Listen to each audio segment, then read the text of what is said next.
to lecture number 10 in Selenium Webdriver in Java. In this lecture, you will learn about synchronization in Selenium, like how to add the synchronization points, how to wait for page to load, how to wait for elements to become visible, and all that stuff. So let us start with page load timeout. So normally what happens is that when you try to navigate to particular URL, say this one, a web page may take longer to load, and that's why it may fail your test. So if you want to set the timeout, say maximum timeout, say like 60 seconds or 50 seconds for the page to load, you can set it by using the syntax driver dot manage dot timeouts dot page load timeout, and here you can give the timeout seconds.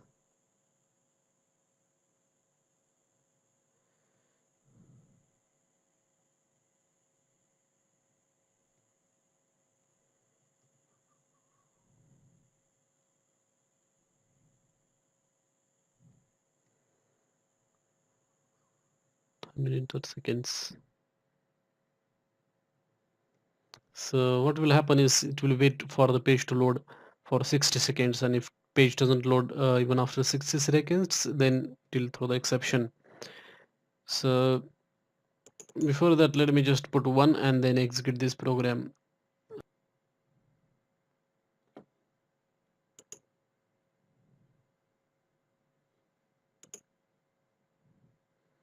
You can see that the test has failed, and the main reason why the test has failed is because of that page taking more time to load. So if you look at the exception, what it is saying is that timed out to receiving the message from the renderer, cannot determine the loading status. Increase the timeout to say 10 seconds or say 5 seconds, and then let us see once again how it works.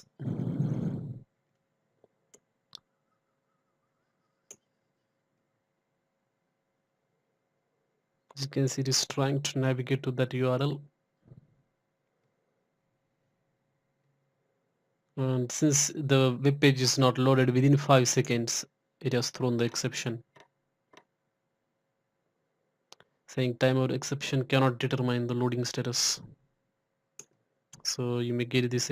So normally people put the load time as 60 seconds because sometimes because of low network speed or internet speed, some pages may take a lot of time to download or load, and sometimes if the web page contains lots of big images, then also are the external resources, then also it takes a lot of time for the page to load, and that is why you should keep the maximum timeout as 60 seconds or more than that.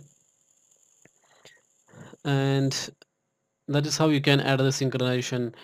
If you do not put the maximum timeout, as if you put say 10 seconds, 15 seconds, there is a high possibility that your tests will fail with this exception. So avoid giving the very low page load timeout. Now next thing is implicit timeout. So what happens is that when you try to identify any element, for example over here you are trying to identify this element. Suppose that web page is not loaded, or that element is not loaded when you are trying to execute this statement, the test will fail. If you want Selenium to wait for that element to load for a specific timeout, then you can specify that one using explicit timeout, and syntax for this is driver dot manage dot timeout dot implicitly wait. Here you can specify the timeout. Say we want to wait for say 10 seconds, and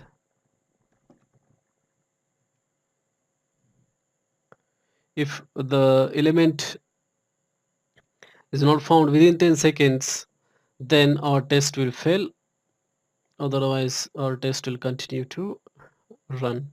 So here we are trying to identify the element with the name password, and that element, if it is found within 10 seconds, what will happen is like enter the data in that one.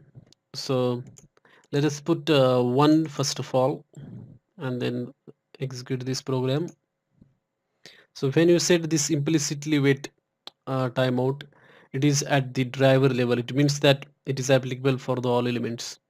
Like right now we have set it as 1 seconds. That means it will wait for 1 second for any element to load. So whenever you use the find element method, it will take into consideration this timeout and then work accordingly. Now it will navigate to that particular URL, then it will enter that one in the password field,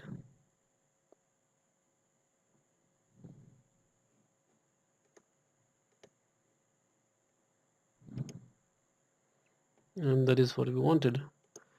So let us close this browsers. Now that element, that password element was available there as soon as the web page was loaded. But in certain scenarios, especially when the Ajax call is made, it is the elements are loaded dynamically on the web page, and that's why some elements may take more time to load and some elements may be present on the already loaded page. So at that point of time, the simplicity wait comes into picture. So put it as maximum as possible, like say 10 seconds or 20 seconds, and then what will happen is this Selenium will wait for that element to appear for that much time out. So this is implicit wait. Implicit wait, when you set it, what happens is Selenium will wait for that much amount of time, and if the element is not found even after that timeout, say 20 seconds, the exception will be thrown saying that no such element exception. But in real life projects or the websites, there is a possibility that say 80% of the elements will be loaded immediately, say within 20 seconds, but there are some 20% of the elements that are not loaded within that 20 seconds. So you have to wait for that particular element to appear. So what you can do is you can increase this timeout, say 60 seconds,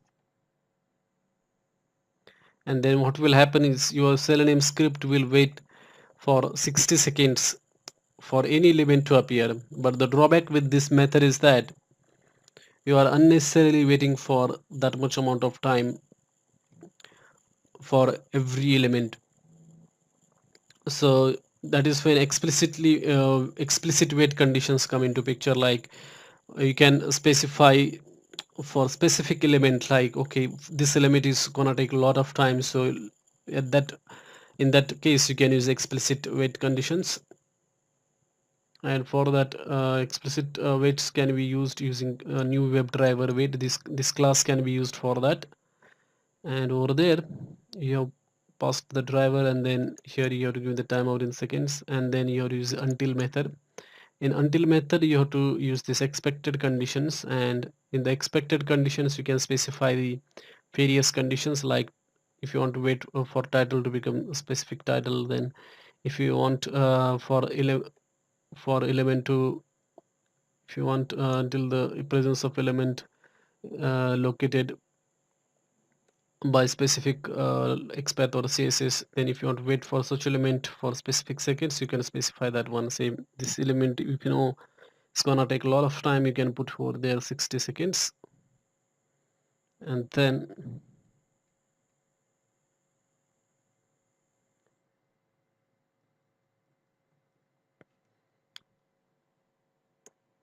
your code will wait for that much amount of time, and then element will be written, and once the element is written you can perform the operations on it. So that is all about the explicit wait conditions, and you can have multiple explicit conditions. Like attribute contains attribute to be not empty, element to be clickable. There are lots of conditions like that. Invisibility of element located, visibility of element located, number of elements to be, number of elements to be more than, etc. Presence of all element located, all these conditions are there.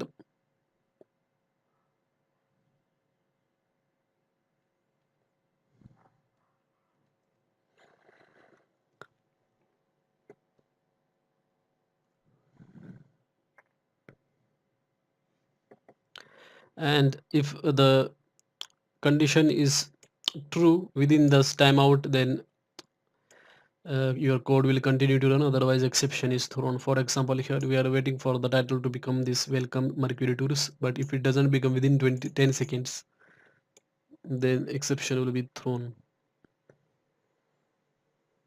So that is how you can use this implicit wait, explicit waits in Selenium, and this is very important because 80% of the Selenium tests fail because of poor synchronization logic.